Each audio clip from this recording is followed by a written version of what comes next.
연관 검색어라고 하는 그런 말이 있죠. 어떤 인물을 예를 들어 검색하면 그와 관련된 다른 인물들이 연관 검색어로 뜨게 됩니다. 혹은 그와 관련된 사건들이 관련 검색어로 뜨기도 하죠. 굳이 인터넷상의 검색 기능이 아니더라도 우리가 어떤 사람을 기억할 때에 그 사람에 대하여 딱 떠오르는 게 있죠. 떠오르는 게 있습니다. 그 사람에 관련해서 떠오르는 사건도 있을 수 있습니다.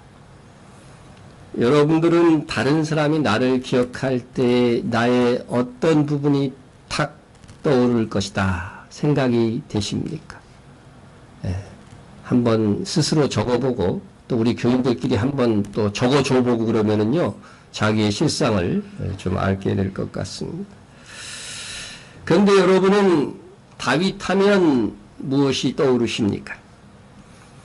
아마 주일학교 출신들은 아주 골리앗을 이긴 다윗, 그죠? 연관 검색어로 골리앗을 떠오르게 할 것입니다. 그리고 어떤 사람들은 다윗과의 깊은 우정을 보여준 요나단을 떠올릴 수도 있고, 또 사무엘이나 또 사울 왕을 관련 검색어로 떠오를 수 있겠습니다. 어떤 분들은 부정적으로 다윗이 왕이 되어서 우리아의 아내를 범한 밧세바 사건을 기억할 수도 있을 것입니다. 그런데 하나님께서는 다윗이 다 살고 나서 다윗이 생애를 보시면서 다윗에 대해서 기억하시는 바가 무엇일까? 그것을 알기 원한다면 사도행전 13장 22절을 보아야 됩니다. 다윗을 왕으로 세우시고 증언하여 이르시되, 왕으로 세운 다음에 증언하고 이르시되, 내가 이새의 아들 다윗을 만나니 내 마음에 맞는 사람이라, 내 뜻을 다 이루리라 하시더니, 하나님께서 그 이스라엘의 많은 사람들 중에서 찾아내었던 그 다윗은 하나님의 마음에 맞는 사람이었기 때문이었습니다. 하나님 보시기에 다윗은 하나님의 마음에 맞는 사람이었습니다. 하나님의 마음에 맞는 사람이란 다윗이 하나님과 같은 마음을 품고 있었던 거죠. 같이 살아도 마음이 같지 않은 사람 많죠. 한자어로 동상이몽입니다. 똑같은 사건을 통해서도요, 생각하고 꿈꾸는 것이 다르다고 하는 겁니다. 하나님에 맞는 사람 다윗은 하나님이 말씀하신다면 하나님과 같은 마음으로 그것을 하겠다는 것입니다. 내 마음에 탐탁치 않고 그것이 원하는 것이 아니라 할지라도 하나님께로 하라고 하시면 하나님과 같은 마음으로 그것을 하겠습니다. 그것이 하나님과 하나님의 마음에 맞는 사람의 유형인 것입니다. 다윗은 하나님의 마음에 맞는 사람이기 때문에 하나님의 뜻을 다 이루리라. 하나님이 말씀만 하시면 하나님과 같은 마음으로 하겠다는 거예요. 내 마음의 중심이 아니라는 거죠. 그래서 무엇을 이루어요? 하나님의 뜻을 다 이루리라. 여러분도 하나님께서 명확하게 말씀하시면 신속하게 순종하겠습니다. 그렇게 결심하세요. 아니, 명확하게 말씀하셨는데도 순종 안 할 거예요? 간이 부은 거지, 그거는. 그것이 하나님의 마음에 맞는 사람이 되는 길입니다. 하나님의 마음에 맞는 사람이라고 죄를 짓지 않고 실수하지 않는 것이 아닙니다. 성도 중에 많은 분들이 하나님의 말씀에서 떠난 삶을 실제적으로 살고 있습니다. 그래서 많은 시간 끙끙대고 불평하다가 하나님의 또 징계하시면 어쩌다 해서 하나님과 떨어진 삶으로부터 서서히 회복이 됩니다. 그러나 하나님의 마음에 맞는 사람은 절대로 멀리 가지 않습니다. 그 말씀을 들을 때 신속히 반응하여 죄를 청산하고 옳은 길로 돌아옵니다. 다윗은 깨닫는 순간에 즉시 회개하고 돌이켰습니다. 다윗의 많은 실수와 죄들이 기록되어 있지만 그의 특징은 뭐예요? 깨닫는 즉시 어떻게 했다는 거예요? 신속하게 돌이켰다는 거죠. 예? 우리가 사람인 이상 넘어지지 않을 수 없습니다. 그러나 하나님의 말씀이 선포되고 성령께서 내 마음속에 울림을 줄 때 즉시 돌이키는 겁니다. 예? 그 사람이 오늘날의 다윗이고 하나님의 마음에 맞는 사람인 것입니다. 예? 하나님의 마음에 맞는 사람은 실수하거나 죄를 짓지 않는 사람이 아니라 하나님의 말씀이 전해졌을 때 신속히 깨닫고 신속히 삶을 전환하는 사람이에요. 다윗의 그러한 예가 오늘 본문에도 있습니다. 오늘 다윗의 이야기를 하기 전에 먼저 우리는 법궤에 대하여 알아볼 필요가 있습니다. 법궤는 의미하는 말을 따라 여러 이름을 가지고 있습니다. 하나님의 이름이 여러이듯 하나님을 상징하는 이 법궤도 여러 이름이 갖고 있어요. 그래서 이 법궤라고 하는 것은 여기에 뭐가 들어있다는 거예요? 하나님의 법이 들어있다는 거죠. 예? 상자입니다. 법궤는. 상자. 나무로 만든 상자, 금으로 이렇게 도금한 상자. 예? 그래서 하나님의 법이 들어있다 법궤라고 하고, 두 번째는 하나님의 언약이 들어있다. 예? 예수 믿는 것은 뭐예요? 언약이에요. 언약. 우리가 예수 믿으면 하나님은 어떻게 하시겠다? 우리를 구원하시겠다. 우리에게 영생을 주시겠다. 예? 그것이 언약이죠. 언약궤에는 하나님의 언약이 들어있다. 그래서 언약궤입니다. 또 거기를 증거궤라고 하는데 이 증거궤 안에는 그리스도를 증거하는 것들이 가득 차 있다 하는 것입니다. 예? 법궤에는 세 가지가 들어있는데 십계명을 기록한 이 법궤에는 십계명을 기록한 두 돌판, 그렇죠? 말씀 대신 예수 그리스도를 증거합니다. 또 뭐가 들어있어요? 아론의 쌍난 지팡이. 예수님은 하나님 아버지께서 택한 자이며 동시에 우리의 죄를 가지고 대신 하나님께 나가는 대제사장으로 오실 것을 증거하는 거죠. 예? 증거하는 겁니다. 또 하나 뭐 들어있었어요? 만나 항아리입니다. 생명의 양식을 우리에게 주시는 그리스도를 증거합니다. 그리고 그 상자 위에 뭐가 있었냐면은 시은소, 그죠? 이 세 가지가 들어있었고, 상자 위, 요것을 뭐라 그러냐면은 속죄소, 시은좌, 시은소, 이렇게 이야기합니다. 우리 주로 속죄소로 써있죠. 그죠? 우리 구약성경에는. 자, 이 속죄소, 이 뚜껑이에요. 이 법궤의 뚜껑을 바로 시인소라고 부르는데, 이는 예수 그리스도께서 하나님 아버지와 함께 앉으실 보좌를 상징합니다. 하나님의 보좌. 예? 그 보좌에 뭐를 뿌려요? 피를 뿌리잖아요. 그 보좌에 예수님께서 십자가를 지심으로 그 보좌에 하나님과 함께 앉게 되실 것을 예고하는 겁니다. 예? 이 모든 것이 구약시대 구원주로 오실 그리스도를 증언한다고 해서 증거궤라고 하는 것입니다. 또 이 법궤는 하나님의 임재가 있다고 해서 하나님의 궤 혹은 여호와의 궤 이렇게 부릅니다. 법궤의 이 뚜껑이었던 속죄소 양쪽 가에는 고위급 천사인 그룹의 형상이 서로 마주보고 있습니다.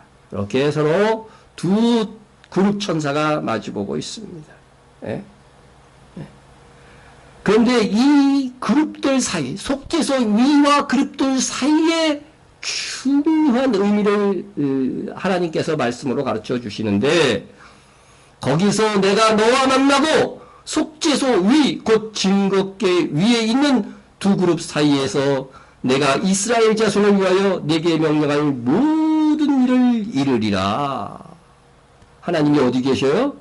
증거궤 위 두 그룹 사이에 계신다. 예?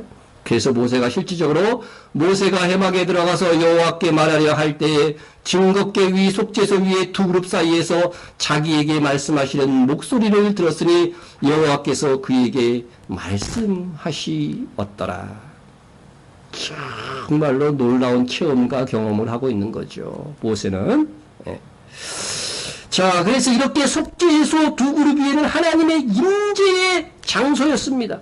바로 이것이 하나님께서 계시다고 하는 거예요. 하나님은 보이지 않는 분이시기 때문에 어떻게 돼요? 하나님이 계신 위치만, 그죠? 하나님께서 말씀하시는 위치만 정확하게 말씀해 주시는 겁니다. 그래서 증거계 위, 속죄소 위 두 그룹 사이에 이 거주하신다는 의미로 그곳의 영광을 세키나 글로리아, 세키나 영광이다 이렇게 이야기를 합니다. 세키나는 거주다 이런 뜻이죠. 거주. 이스라엘과 함께 거주하시는 하나님은 임마누엘 예수 그리스도께서 우리와 함께 거주하심으로 성취되었고 다시 오셔서 완전 성취하실 것입니다. 이렇게 법궤 위에는 하나님의 임재가 있다고 하여 법궤를 하나님의 궤 여호와 궤라고 부르는 것입니다. 그래서 이 궤는, 이 법궤는 하나님께서 설계도를 주시고 만들라라고 하는 성막의 가장 중심, 가장 깊은 곳에 자리하고 있었습니다. 여러분, 성막은 광야에서 이스라엘 진영의 가장 중심에 위치하고 있었어요. 중심. 모든 진영. 광야에서 이스라엘이 진군할 때 이런 식으로, 거주할 때 이런 식으로 거주를 했어요. 가장 중앙에 뭐가 있어요? 성막이 있고, 이 성막의 가장 깊은 곳에 바로 이 법궤가 있게 되는 것입니다. 바로 이게, 나중에 이건 성전 그림인데, 성막하고 모양은 똑같아요. 바로 이 위치에 바로 이 법궤가 있었던 것입니다. 그래서 성막에는 증거궤가 있다고 해서 출애굽기 38장 21절에는 증거막, 법궤를 증거막이다. 참 성막을 증거막이다 이렇게까지 불렀습니다. 하나님께 예배의 장소는 성막이었고 그 중심에 뭐가 있었어요? 법궤가 있었습니다. 그런데 이스라엘 백성이 가나안 땅으로 들어온 이후에는 이 성막이 솔로몬 성전으로 안착이 되지만 다윗 시대까지는 성전이 없었습니다. 그래서 다윗 시대까지는 예배의 중심이 성막일 수밖에 없었습니다. 그런데 다윗 왕 이전의 왕이 누구죠? 사울 왕은 이 성막 속 지성소에 있는 이 법궤를 이렇게 막 유출해서 밖으로 가지고 나왔어요. 가지고 나왔어요. 사울왕은 블레셋과 이 전투에서 수세에 몰리자 법궤를 가지고 오게 합니다. 이게 하나님의 상징이니까 하나님이 나아가는 데는 이길 거다 이거죠. 그래서 법궤를 가지고 해서 전투에 앞세우다가 그만 법궤를 어떻게 됐어요? 빼앗겨버렸어요. 이 에베네셀 요 지역에서 싸우다가 그만 블레셋에서 빼앗겼어요. 예? 그래서 이 법궤를 블레셋 진영으로 갔습니다. 아니 여호와라고도 말해요. 이 법궤는 그냥 여호와 앞에서 이렇게 말할 정도면 법궤는 그것 여호와라고 하는 거예요. 예? 근데 이걸 뺏긴 거죠. 이걸 뺏긴 거예요. 그래서 이제 이 블레셋 사람들은 이 법궤를 가져다가 이 에베레스에서 아스돗으로 가져가요. 아스돗. 그래서 거기에 다곤 신전이 있는데 그 신전 안에다 탁 놓은 거죠. 왜냐하면 우리는 다곤 신을 섬기는데 이 여호와라고 하는 신을 접목해갖고 데리고 왔다, 가지고 왔다는 거야. 예? 그러니까 완전히 굴복당했다는 거죠, 법궤가. 여호와가 굴복당했다는 의미로 걷다가 뒀습니다. 그랬더니 그 다음날 아침에 또 갔더니 어떻게 됐어요? 다곤 신상이 법궤 앞에 절을 하고 있는 거예요. 땅바닥에 코를 탁 박고서 저라 경배하고 있는 모습이 발견된 거예요. 이게 무슨 일이야 하고서 블레셋 사람들이 그것을 탁 세워놨습니다. 그리고 그 다음날 아침에 들어갔더니 어떻게 됐어요? 이건 절할 정도가 아니라 모가지가 똑 부러지고 팔다리가 똑 부러지고. 예? 원래 이 다곤 신전은 밑에가 저기 인어죠, 인어. 인어가 여기서 나온 거예요. 그 인어 좋아하지 마세요, 여러분. 이 다곤 신전, 이 신상이 그 몽뚱아리만 똑 남은 거죠. 몽뚱아리만 똑 남은 거죠. 예? 여기에 더하여 여호와께서 아스돗 사람들에게 아주 독한 중기 재앙을 내려셔가지고서요, 막 그 사람들에게 그냥 재앙이 퍼지기 시작한 거야, 이때로부터. 예? 그랬더니, 야, 법궤였다 놨다가 안 된다. 가드로 옮겨. 그래서, 또 블레셋의 중심 도시 가드로 옮겼더니, 가드에서도 가드 사람들이 또 어떻게 됐어요? 독한 종기가 생긴 겁니다. 그래서 아스돗에서 가드로. 가드 사람들이 난리를 피니까 또 어디로 가요? 에그론이라고 하는 곳으로 또 갔어. 에그론이라고 하는. 그러니까 에그론 사람들이 난리가 또 난 겁니다. 예? 예? 왜 난리가 납니까? 여호와의 이스라엘 신의 길을 우리에게 가져다가 우리를 죽이려고 한다고 원성이 자자한 것입니다. 그래서 블레셋의 도시에 있는 방백들이요, 이게 다 아스돗, 가드, 에글론, 블레셋 도시거든요. 이 방백들이 모여가지고서 이거 어떻게 했으면 좋겠느냐. 그래서 그들이 연구한 끝에 어떤 방법을 채택하게 되냐면요, 베세메스가 이제 이스라엘과의 경계. 예? 야, 베세메스로 보내자. 그냥 보내면 큰일 나니까, 예? 금동쪽 다섯과 금지 5개 이렇게 형상으로 만들어가지고서 속건제물. 예, 속건제물은요, 그 죄값을 치르는 거예요. 죄값을 치르기 위해서 제물을 같이 보내야 돼요. 그래서, 이 베세메스로 보내자고 결정을 한 겁니다. 예? 그런데 두 암소에다가 탁 실어가지고서 벗개를 싣고 뒤에다가 속건제물 탁 싣고 이래가지고서 보내기로 결정을 한 겁니다. 예? 그러니까 베세메스로 이 암소가 탁 올라가는 거죠. 예? 이게 새끼를 가자 금방 난 암소예요. 그럼에도 불구하고 꼿꼿하게 올라가면 어떻게 돼요? 이 모든 재앙들이 여호와께서 내리신 것이다 하는 증거라는 거죠. 그래서 이것을 해서 이제 베세메스 사람들이 환영하고 지금 난리가 나고 그 앞에 제사를 드리는 일들이 있었습니다. 여러분, 하나님께서는 하나님 스스로 이스라엘로 돌아오셨습니다. 예? 이스라엘로 돌아온 벗개는 기럇 여아림 사람들이 산에 사는 아비나답의 집에 들어놓고 무려 20년, 기럇 여아림에 있는 아비나답의 집에 놓고서 20년 동안 다스렸다. 자, 20년 동안 모셨는데 이때가 다윗이 온 이스라엘의 왕이 되고 얼마 되지 않은 시점이었습니다. 예? 유다의 왕이 되었을 때는 헤브론에서 다윗이 다스렸지만 온 이스라엘이 왕이 되고는 예루살렘에서 다스리게 되었습니다. 예루살렘은 하나님께서 정하신 성전과 법궤가 있어야 될 터입니다. 예? 일단 하나님의 법궤는 하나님의 임재의 장소인 당연히 이스라엘 중심인 예루살렘 다윗성으로 가져와야만 했습니다. 예? 이 성막과 법궤는 강야 시절부터 백성의 중심에 자리하므로 하나님께서 그 백성의 중심됨을 가르쳐 주신 것입니다. 다윗왕은 이스라엘의 통합 왕이 된 후에 그 법궤가 이스라엘의 중심에 있어야 된다는 것을 깨닫고 예루살렘으로 가져오려고 했던 것입니다. 그리하여 다윗은 하나님의 궤를 가져오기 위하여 행동하게 됩니다. 다윗이 이스라엘에서 뽑은 무리 3만 명을 다시 모으고 다윗이 일어나 자기와 함께 있는 모든 사람과 더불어 바알 레위라도 가서 거기서 하나님의 궤를 메어 오려 하니 그 궤는 그룹들 사이에 자정하신 만군의 여호와의 이름으로 불리는 것이라. 예, 그룹들 사이에 좌정했다. 앉아 계신다. 그래서 아까 시온자라고도 한다고 했죠. 예? 이 법궤를 가져오기 위해서 몇 명을 착출했어요? 3만 명. 3만 명이 법궤는 사실 그렇게 큰 것도 아니잖아요.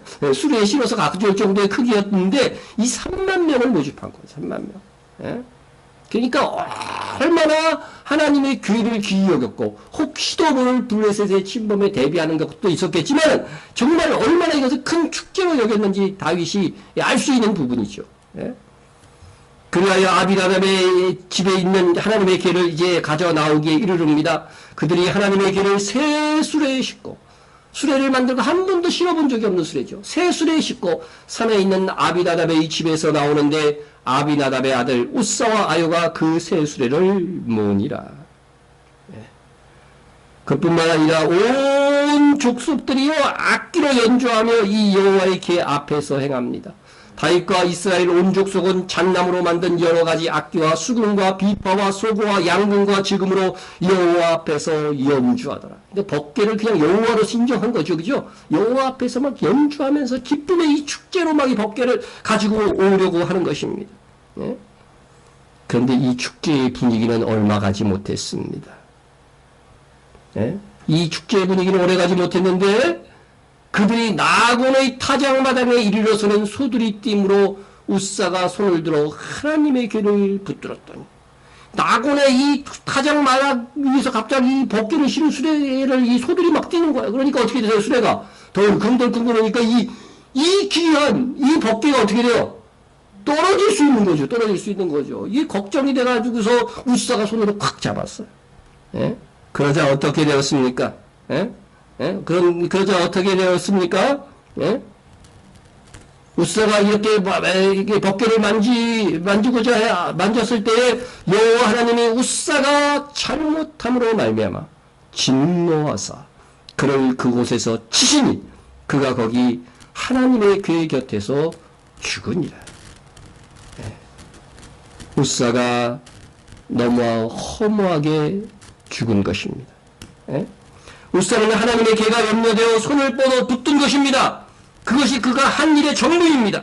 예? 그것이 하나님께서 바로 그 자리에서 죽이실 만큼 잘못된 죄였을까요? 예? 너무 허무하게 죽었어. 응?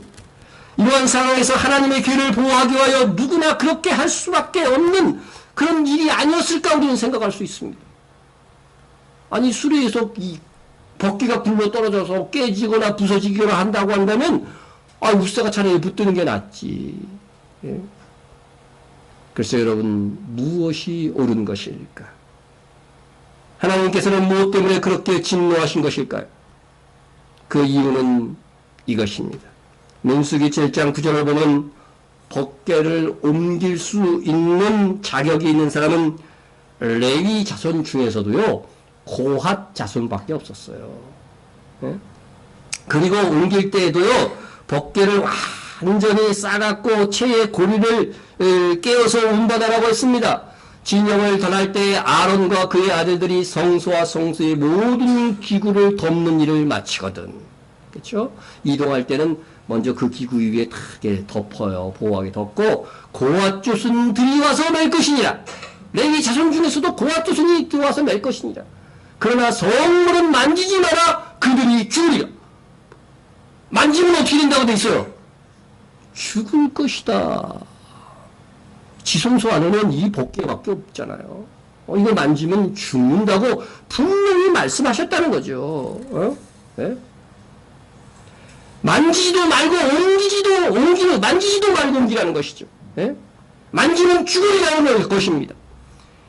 이것은 마치요 선악과를 두고 하신 말씀과 같습니다. 네? 법궤를 만지는 것은 선악과를 먹으면 반드시 죽으리라. 네? 법궤를 만지면 어떻게 돼요? 반드시 죽으리라. 똑같은 의미죠. 네? 법궤를 만지는 것은 하나님을 범하는 것과 같은 것이라고 가르쳐준 겁니다. 이미. 네? 그러면 어떻게 만지지도 않고 법궤를 옮길 수가 있겠는가? 네? 방법까지 가르쳐줬어요. 만지지 않고 옮기는 방법. 네?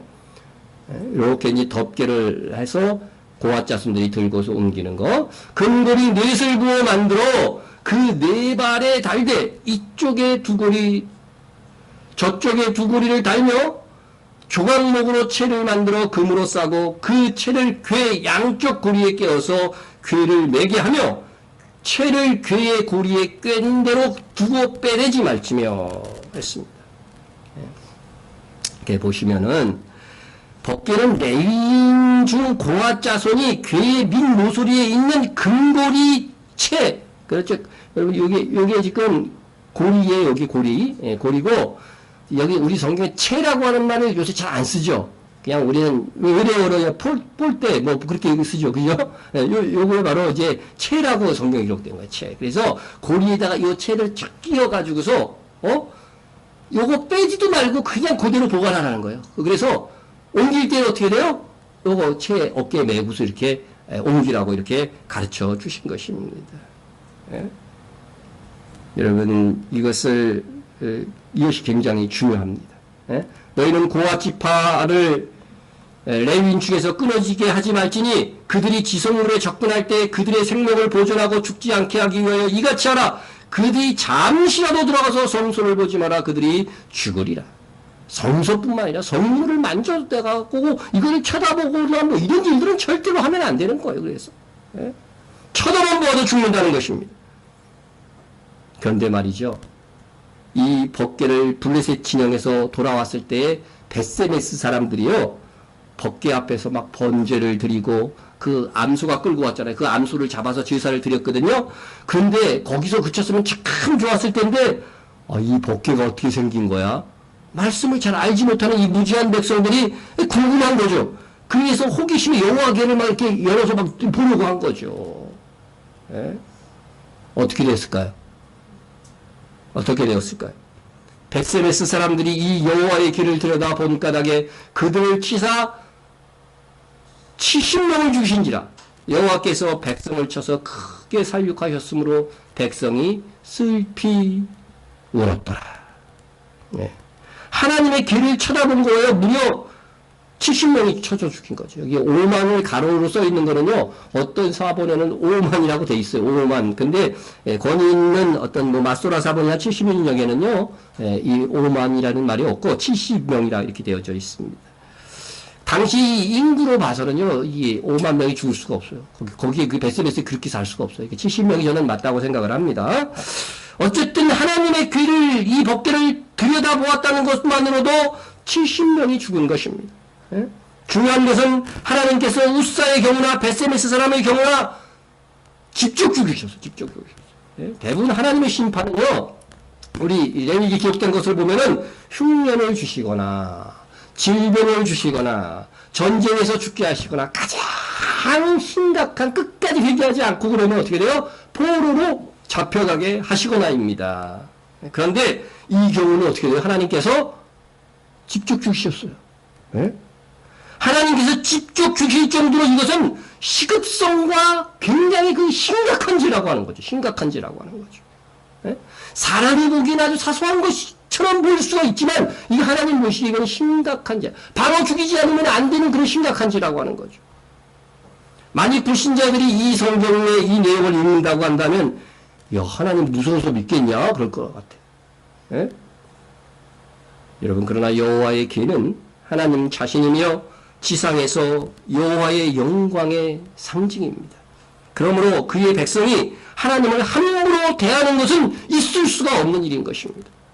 이 하나님에게는 여호와 하나님 자신이므로 이스라엘 자손이 블레셋에게 빼앗겨서도 블레셋 땅에 재앙을 내리시고 그대로 돌아오신 것입니다. 법궤를 만지지도 못하게 하셨다는 것은 법궤에 먼지가 묻어도 어떻게 된다는 거예요? 청소도 할 수 없어. 오늘 맨날 강제상 이렇게 매주 토요일마다 와서 닦는데, 예? 법궤는 만질 수도 없으니까, 쳐다볼 수도 없으니까, 청소한다는 것은 불가능한 일입니다. 이는 여호와는 스스로 성결하심으로 더럽혀지지 않는다는 상징을 가지고 있습니다. 법궤는 하나님의 상징이므로, 하나님 자신이므로 그것을 쳐다보기만 해도 죽는 것이죠. 죄인인 인간이 하나님 앞에 나가면 어떻게 돼요? 죽어요. 성경에 돼 있어요. 죽는단 말이죠. 그와 같이 법궤는 하나님이시라고 하는 거예요. 하나님의 상징이기 때문에 그것을 쳐다보기만 해도 죽는다고 하는 것들을 보여주는 것입니다. 출애굽기 33장 11절에서 모세가요, 사람이 자기의 친구와 이야기한 같이 여호와께서 모세와 대면하여 말씀하신, 모세는 하나님 대변했네? 그것은 그런 말이 아니라 하나님과 매우 친밀한 교감이 있었다는 것을 비유적으로 한 표현이지 하나님을 직접 보았다는 것이 아닙니다. 그것은 33장을 쭉 읽어보기만 해도 나와요. 모세는 하나님의 본 모습, 그래서 하나님의 영광을 보고 싶었어요. 모세도. 그래서 모세가 이렇게 기도합니다. 모세가 이렇게 원하건대 주의 영광을 내게 보이시옵소서. 그러자 하나님께서 뭐라고 말씀하셔요? 내가 내 얼굴을 보지 못하리니 나를 보고 살 자가 없습니다. 모세도 너 나 보면 죽어 이렇게 얘기한 거예요. 모세도 죄인이니까 너도 죽는다고 하는 겁니다. 예? 그리고 하나님께서 이어 모세에게 말씀하십니다. 여호와께서 또 이르시기를 보라, 내 곁에 한 장소가 있으니 너는 그 반석 위에 서라. 내 영광이 지나갈 때에 내가 너를 반석 틈에 두고 내가 지나가도록 내 손으로 너를 덮었다가 손을 거두니 네가 내 등을 볼 것이요 얼굴은 보지 못하리라. 그러니까 하나님의 영광의 모습을 보여주긴 보여줬는데 이거를 정면으로 얼굴을 본다는 것은 정면이잖아요. 뭐 이 본래의 영광의 모습을 보면 너 그냥 바로 죽어. 그러니까 네가 감당할 수 있을 정도만 등의 모습, 그죠? 하나님은 형체가 없잖아요. 그러니까 등을 보여준다는 것은 어떻게 해요? 모세가 감당할 수 있는 영광의 모습만 보여줄 것이라고 하는 것입니다. 예? 이것은요, 바로 하나의 예언입니다. 예언입니다. 무슨 예언일까요? 예수 그리스도께서 오셔서 하나님의 영광을 인간이 감당할 수 있는 부분까지만 보여줄 것이라고 하는 거예요. 그래서 모세는 어디에 서라 그래요?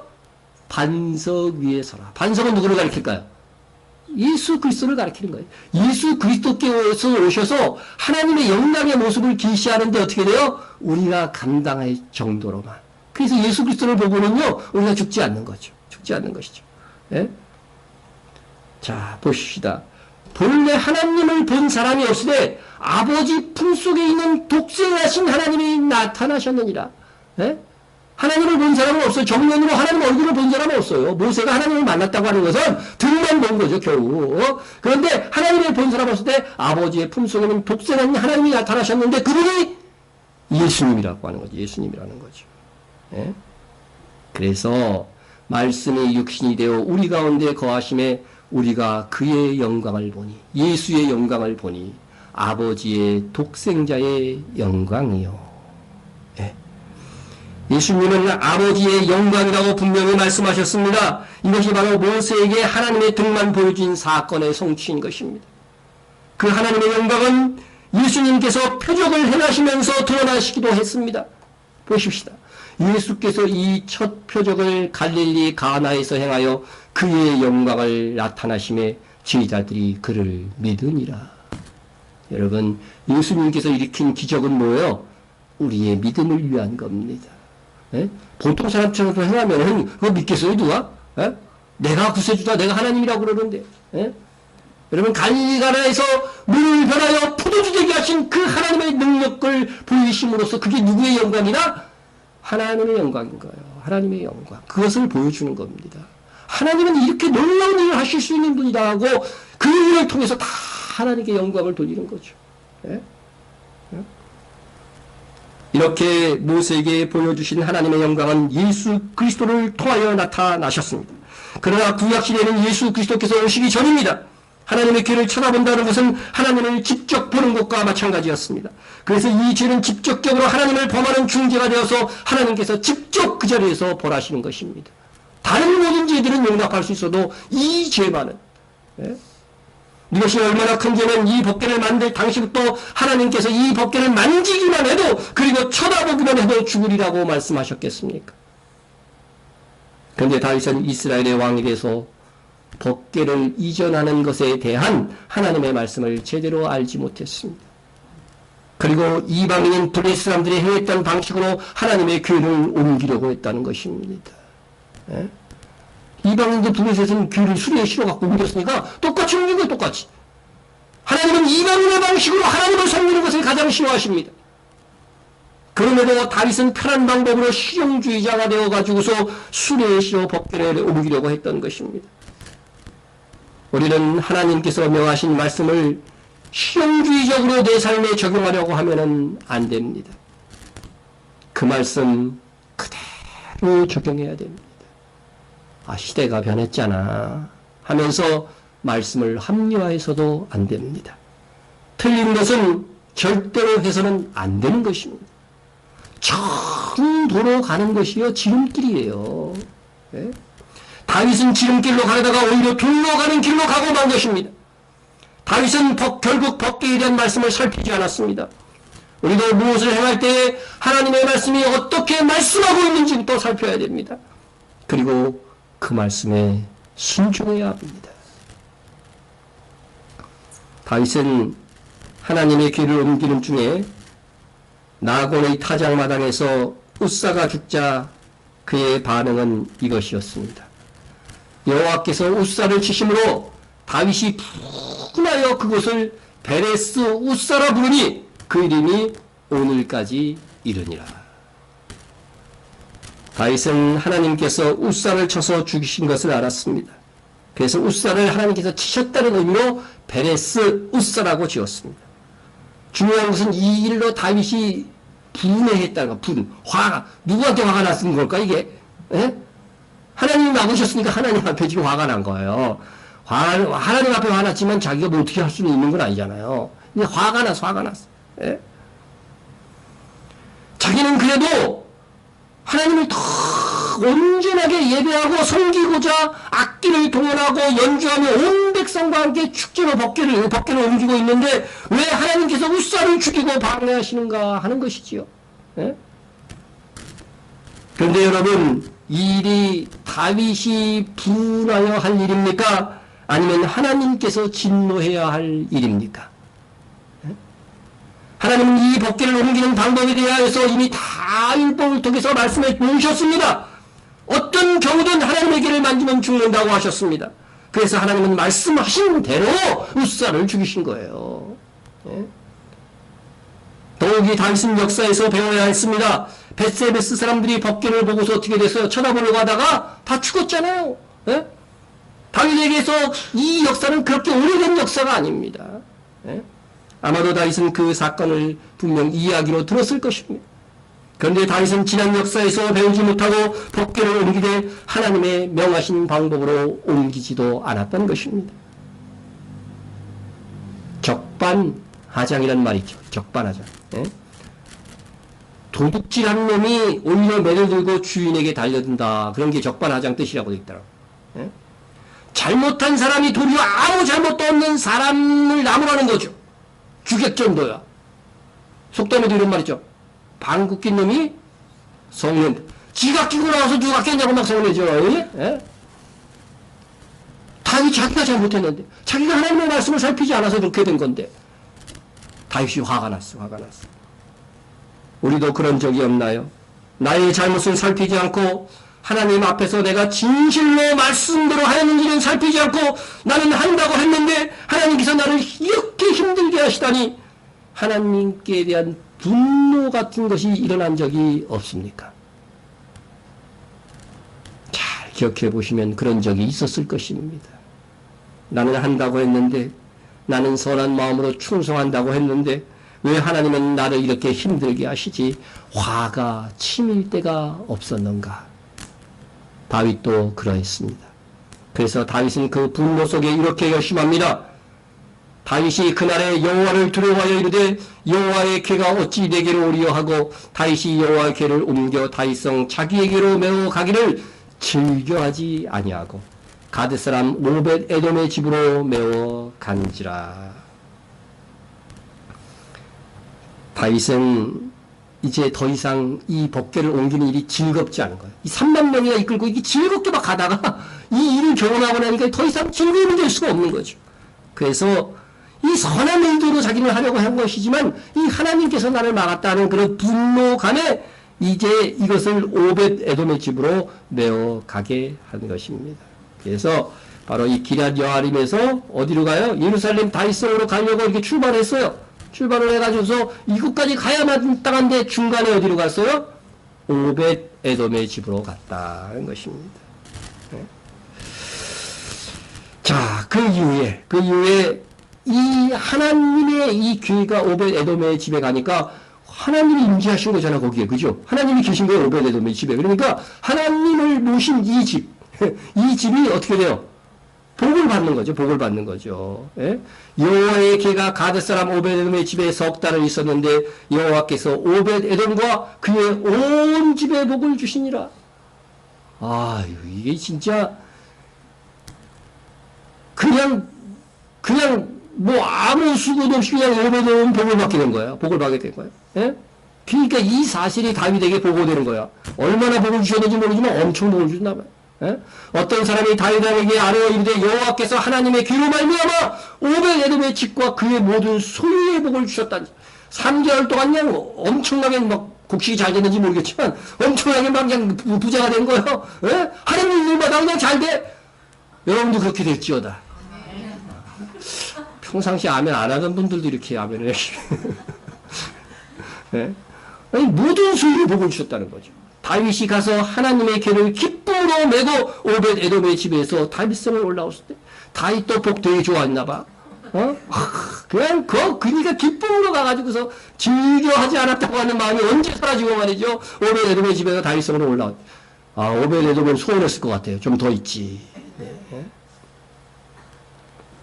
그런데 본문에는 나타나 있지 않지만 같은 사건을 기록한 역대하 15장을 참조하면은 이렇게 기쁨으로 이 법궤를 가지고 온 그 이유가 좀 더 명확하게 기록되어져 있습니다. 예? 자, 다윗성으로 이제 가져왔는데, 이렇게 가져왔는데, 기쁨으로 가져오게 된 계기가 다윗이 이르되, 레위 사람 외에는 하나님의 길을 맬 수 없나니. 이제 다윗이 길을 갖고 오면서 하는 말이에요. 이는 여호와께서 그들을 택하사 여호와의 길을 메고 영원히 그를 섬기게 하셨습니다 하고, 이제야 말씀을 제대로 아는 거죠. 누군가 가르쳐줬던 것 같아요. 그 말씀을 듣고 안 거죠. 다윗이 아론 자손과 레위 사람을 모으니, 전에는 너희가 매지 아니하였으므로 우리 하나님 여호와께서 우리를 찢으셨으니 이는 우리가 규례대로 그하게 구하지 아니하였습니다. 여러분, 전에 실패했던 이유가 하나님의 길을 레위인이 매지 않고 수레에 실은 연고다. 다윗은 정확하게 그것을 짚어주고, 다윗에게 하나님을 향한 뜨거운 마음이 있어도 실패한 것은 하나님께서 정하신 규례대로 하지 않았기 때문이라고 하는 것이죠. 여러분, 하나님 앞에 충성하려고 하는데 하나님의 방법으로 하지 않으면요, 하나님이 진노하십니다. 아, 선교해야지. 그래, 선교해야지 하면서 가갖고서 핫토 쳐갖고 벌어오려고 하면 그 하나님이 기뻐하시겠어요? 그런 식으로 해요, 여러분. 부정한 돈, 그것은요, 그 개같이 번 돈은 내게 가고지 말라고 성경에 분명히 돼 있어요. 분명히 돼 있어요. 하나님께서 우리의 이 선교들을 귀하게 받으시는 거는요, 정말 우리가 어렵게 힘들게 본 이 소중한 물질들을 헌금하기 때문에 그런 것입니다. 법궤는 반드시 고리에 채가 끼워진 채로 보존이 되는 것입니다. 보존이 되는 것입니다. 생긴 자체가 어깨에 매어 옮기도록 되어 있잖아요. 딱 봐도. 말씀을 몰라도 이게 딱 모양만 보면 옮길 때 어떻게 돼요? 여기 매는 걸로 되어 있잖아요. 덮고 그 다음에 매이면 되잖아요. 그렇지만 수레에 옮기는 것이 어떻게 돼요? 훨씬 더 편한 방법이었다는 겁니다. 어느 방법으로 옮길 것인가? 수레에 옮길 것인가? 아니면은, 그죠? 덮고서 레위인들이 이렇게 한 걸음 한 걸음 옮길 것인가? 실용적인 사람이라고 하면 뭐로 봐도 서울만 간다는 된다시고 가장 현실적이고 손쉬운 방법으로 옮기고자 했을 것입니다. 실용주의가 오를 때도 있습니다. 그러나 하나님의 말씀에 규정된 것은 사소한 것이라도 그대로 지키고자 하는 사람이 바로 하나님의 마음에 맞는 사람인 것입니다. 하나님의 마음에 맞는 사람은 완전한 사람이 아닙니다. 실패할 수도 있고 실수할 수도 있고 지도질 수 있지만 거기에 어떻게 돼요? 오래 머물지 않는 거예요. 머물지 않고 깨달았으면 즉시 말씀의 기준으로 수정할 수 있는 사람. 우리는 채를 어깨에 매는 수고를 하지 않으려고 할 때가 참 많이 있습니다. 편하게 예수 믿으려고 한 적이 없느냐는 것입니다. 저는 헌신과 충성까지는 말고 조용히 예수를 믿고 싶다고 그렇게 말하는 사람들 들어봤어요. 하나님을 안 믿는 게 아니야. 예수를 안 믿는 게 아니라 근데 자기는 조용히 믿고 싶대요. 유별나지 않게 조용히 믿고 싶다는 것입니다. 여러분, 그렇게 조용히 믿고 싶다고 하는 사람들 조용히 지옥 갈 수 있습니다. 참으로 구원받을 만한 믿음은요, 뭘 믿는 거예요? 예수님께서 나를 위해서 죽으셨다는 것을 믿는 거잖아요. 나를 위해서 죽으신 분을 나의 구세주로 믿는 거잖아요. 그분이 무죄를 위해서 죽으셨는데, 그렇다면 나를 위해서 죽으신 그분을 위해서 헌신과 충성의 마음조차 없다는 것은 이게 참된 믿음인가 한번 생각해 봐야 되는 거죠. 그죠? 우리가 아는 것과 믿는 것은 다른 거예요, 그래서요.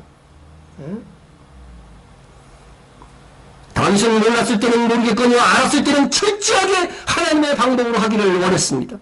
그는 하나님의 마음에 맞는 사람이었기 때문입니다. 그는 하나님께서 중요시하는 것을 중요시하였습니다. 하나님께서 명하신 것을 사소한 것이라 여기지 않았습니다. 우리도 보다 철저하게, 보다 분명하게 믿고 행하고자 하는 성도가 됩시다. 네? 아까 복 받으라는 것은 아멘 크게 하던데 참 큰일이요. 사소한 것이라도 무시하거나 합리하지 말고 하나님의 말씀이라면 지키세요. 네? 몰랐을 때는 모르겠거니와 진리의 기준을 알고서는 그 말씀 그대로 신속하게 행하세요. 네?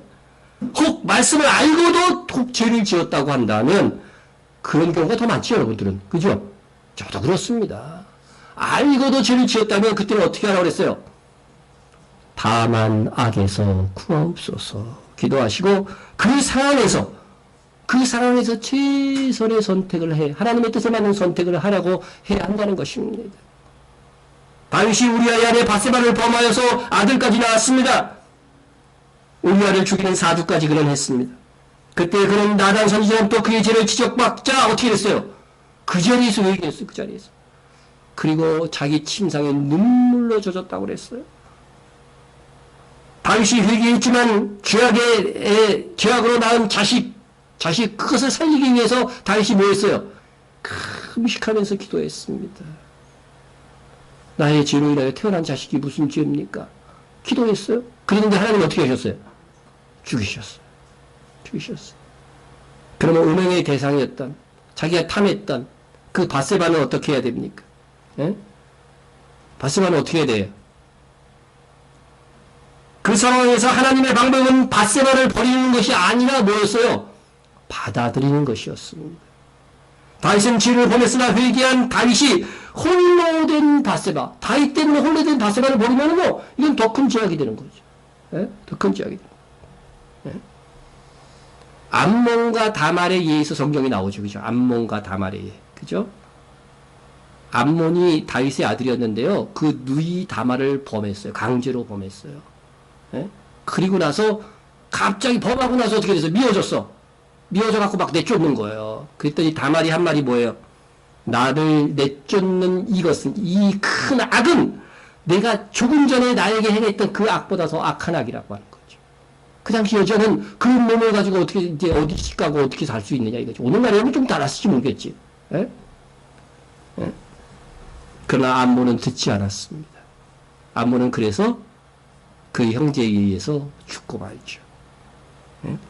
하나님은 다윗의 음행의 대상자 바세바를 통해서 솔로몬을 낳게 하시고 그로 인하여 하나님의 성전을 건축하게 하셨습니다. 다윗은 범죄하였으나 하나님은 합력하여 악을 선으로 바꾸셨습니다.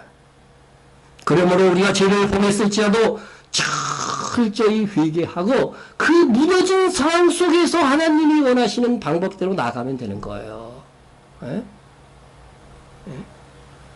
그러면 하나님께서 내 인생을 합력하여 선을 이루게 하실 것입니다. 그것이 또한 하나님의 마음에 맞는 사람이 되는 길입니다. 우리 인생이 다음에 많은 실패와 오류가 있었어도 때로는 죄에 넘어져서도 깨닫는 즉시 돌이켜 행하고 신속하게 말씀에 순종하려고 하는 그 문제가 있다고 한다면 하나님께서는 너는 내 마음에 합한 사람이라고 칭찬해 주실 것입니다. 하나님께서는 우리에게 고리나 채 같은 조그만 것에 우리를 시험하십니다. 조그만 사소한 것에도 하나님 앞에 바로 서려는 몸짓이 이제부터라도 있어야 합니다. 다윗은 다시 말씀의 의거에서 하나님의 길을 이제 들여올 때에 춤을 췄어요. 예? 즐거운 마음으로 춤을 췄어요. 다윗이 여호와 앞에서 힘을 다하여 춤을 추는데 그때 다윗이 배 에봇을 입었더라. 여러분 힘을 다해서 춤춰본 적 있으세요? 그것을 나이트클럽에서 했다고 한다면 회개하시고 우리 한번 언제 한번 신나게 한번 어떻게 김전 집사님 오예배 때 한번 미친 듯이는 말고 하여튼 힘을 다하여 여호와 앞에 하나님을 즐거워하는 마음에 찬송을 한번 불러봤으면 좋겠다. 나도 옛날에 하려니까 그게 자꾸 의식이 돼서 잘 안 되더라고. 네. 근데 다윗은요 정말 사람을 쉬지 않고 신나게 춤을 췄어요. 힘을 다해서 춤을 췄어요. 어느 정도로 췄나? 속살이 막 드러났어요. 예? 막 옷이 막 벗기놓고 왕이 말이야. 체면에. 그런데 이 다윗성 있잖아요. 이 이렇게 춤을 추고 있는데 이 춤추면서 계속 가는 거예요, 앞에서. 그러니까 이 먼 거리를 막 춤추면서 계속 앞에 니까 얼마나 힘들었겠어요. 예? 우리 거기 나가서 한번 할까요? 예? 그런데 이 다윗성에 이제 가까이 왔을 때 성 위에서 누가 쳐다보고 있었어요? 미갈, 사울왕의 딸 미갈, 다윗의 아내가 되었었죠. 이래서 미갈이 이렇게 착 쳐다보니까 한심한 거예요. 그래서 다윗에게 와서 그 춤추며 들어온 다윗을 향해서 이렇게 말합니다. 사울의 딸 미갈이 나와서 다윗을 맞으며 이르되 이스라엘 왕이 오늘 어떻게 영화로우신지, 방탕한 자가 염치 없이 자기의 몸을 드러내는 것처럼 오늘 그의 신복의 계집종의 눈앞에서 몸을 드러내셨도다. 질투심은 좀 있었는지. 그 옆에 하녀들 계집종 있는 데까지 몸 속살이 막 드러날 정도로 말이야. 어떻게 이렇게 춤을 출 수가 있는 거냐고. 춤을 춰도 좀 고급스럽게 휘동심을 이렇게 쳐야 될 것이지. 어떻게 계집종한테 몸이 드러날 정도로 춤을 춰! 하고서 이렇게 지치로 이렇게 그랬을 것 같아. 여러분, 그녀에게는 하나님의 개가 다윗성으로 들어오는 것에 대한 기쁨과 즐거움 같은 것은 없었습니다. 오직 남편이 그렇게 수치스럽게 춤춘 거, 그것만 생각나는 거죠. 목사님 사모들이 가끔 그런데요. 말씀에 은혜 안 받고요. 마음에 안 드는 거 하나 갖고 설교 끝나면 가서 구설해야 한다 그러더라고요. 우리 사모는 안 그럽니다. 목사님들이 그런 고백들을 많이 해요. 이에 다윗은 그 미갈에게 어떤 말로 응수를 합니까? 내가 여호와 앞에서 뛰노니라. 사람 보고 춤춘 게 아니라는 것입니다. 하나님 앞에서 뛰는 것이라고 하는 것입니다. 조금 복탕에서 틀어져도요, 하나님께서는 그렇게 열정적인 사람들을 좋아하는 거예요. 다윗의 눈은 하나님께 맞춰져 있어서 사울의 딸 미갈은 다른 사람들의 안목에 눈이 맞춰져 있었던 것입니다. 다른 사람들이 보고서 어떻게 생각할까? 이것이 행복의 기준인 사람들이 많아요. 사람들이 인정해주고 좋아요 눌러주면 요새는 행복해합니다. 반면 사람들이 외면하고 왕따가 되면 막 견딜 수 없어 합니다. 그러나 모든 사람들이 외면해도 하나님이 인정해 주신다고 한다면 행복한 사람이 되어야 합니다. 하늘에서 너희 상이 클 것이라고 주님이 말씀해 주셨잖아요. 우리는 사람들에게 왕따를 당한다 해도 하나님께서 인정해 주시는 일을 해야 할 것입니다. 하나님과 사람들에게 모두 인정받는 것이 가장 좋은 거예요. 물론 가장 좋습니다. 그러나 그렇지 않을 때가 있는 것이죠. 그럴 때는 하나님께 우선인 성도가 되어야 합니다. 그것이 하나님의 마음에 맞는 사람입니다. 모든 사람이 너희를 칭찬하는 화가 있도다. 그들의 조상들이 거짓 선지자들에게 이와 같이 하였느니라. 여러분, 거짓 선지자들은 사람들에게 초점을 맞추어서 그들이 좋아하는 말로, 듣기에 좋은 말로 막 설교를 한 겁니다. 그러니까 모든 사람들이 이 들어도 무리 없는 설교만 하니까 사람들이 듣고서 말씀 좋다고 막 복 받으십시오고만 한 거지. 그러니까 아멘 크게 하잖아요. 그러나 말씀대로 살고 말씀대로 선포하는 사람들은 어떤 사람들에게는 칭찬을 받지만 진리를 알아서, 진리가 내 안에 오늘 교동문처럼 빛이 오면은 내 모든 악한 것이 드러날 게 두려우니까요. 그 말은 지리지 마라, 죄에 대한 구체적인 설교를 하지 말라는 거죠. 하지 말라는 거죠. 이런 사람들에게는 핍박을 겸하여 받을 수밖에 없는 거죠. 혹 우리 가운데서도 미갈같이 다른 사람이 생각하거나 말하는 것에 너무 마음을 쓰고 있는 사람들이 있을지 모릅니다. 우리가 사람에게 초점을 두지 않고 하나님께 초점을 맞춰 살고자 할 때에 우리는 때로 조롱받고 무시당할 수 있습니다. 그때에도 여러분, 내가 여호와 앞에 뛰놀리라. 결심하십시오. 하나님께 영광을 돌리기 위해서 내가 여호와 앞에서 뛰놀리라. 그러면 주님이 다시 오시는 그날에 너는 내 마음에 맞는 사람이었노라고 주님으로부터 칭찬을 받고 주와 함께 왕노릇하게 될 것입니다. 이제 마지막으로 강조하는 것은 법궤와 관련하여 하나님의 영광이 중요합니다. 하나님의 영광을 무시하며 법궤를 다루었을 때 죽음이 왔습니다. 그래서 여러분, 하나님의 영광을 정말 가로채거나 하나님의 영광을 훼손하는 그런 죄들만은 짓지 말아야 된다는 거죠. 우리의 인생의 목표와 삶에서 가장 중요시 여겨야 하는 것이 하나님께 영광인 것입니다. 우리가 주기도 해서 기도하듯이 대개 나라와 권세와 영광이 아버지께 영원히 있사옵니다 기도하는 것처럼 우리가 삶도 그렇게 살아야 되는 것입니다. 우리의 생각과 몸짓 하나라도 하나님께 영광을 돌리는 것이 되도록 살 때 우리의 삶도 영광된 삶이 될 것입니다. 우리 다 같이 하나님께 영광, 다시 오실 주님께 영광, 성령님께 영광을 돌립시다. 네, 우리 통성으로 기도하겠습니다.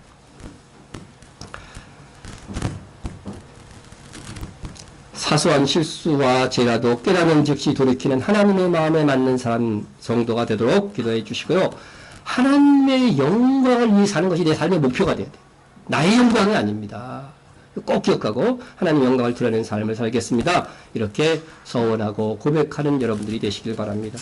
아프리카가 아니라 아프리카 탄자니아 선교사 파송 예배 다음 주에 있는데 위해서 기도해 주시고 일주일 내내 또 우리 두 선교사를 위해서 기도해 주시기 바랍니다. 나라와 민족을 위해서 기도해 주시고 이스라엘의 회복과 또 선교사들을 위해서 기도해 주시고 우리 새롭게 또 지원하기 시작한 마할랏 교회를 위해서도 기도해 주시고요. 교회와 성도 간 우리 서로 중보해 주시기 바랍니다.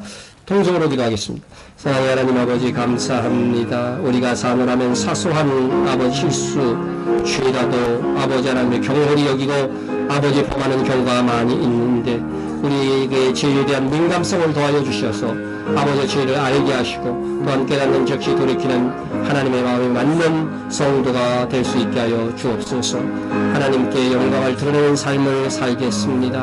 하나님께 영광, 하나님의 영광을 가리는 일이 내 인생에서 없도록 주여 역사하여 주옵소서. 아프리카 탄자니아 선교사를 파송합니다. 아버지 하나님, 우리 김임수영 그리고 홍혜경 선교사를 사랑하여 주시고 잘 준비되어져서 아버지 영육간에 강건하여져서 이 파송 예배를 드리고 파송될 수 있도록 하나님 함께하여 주옵소서. 나라와 민족을 위하여서 기도합니다.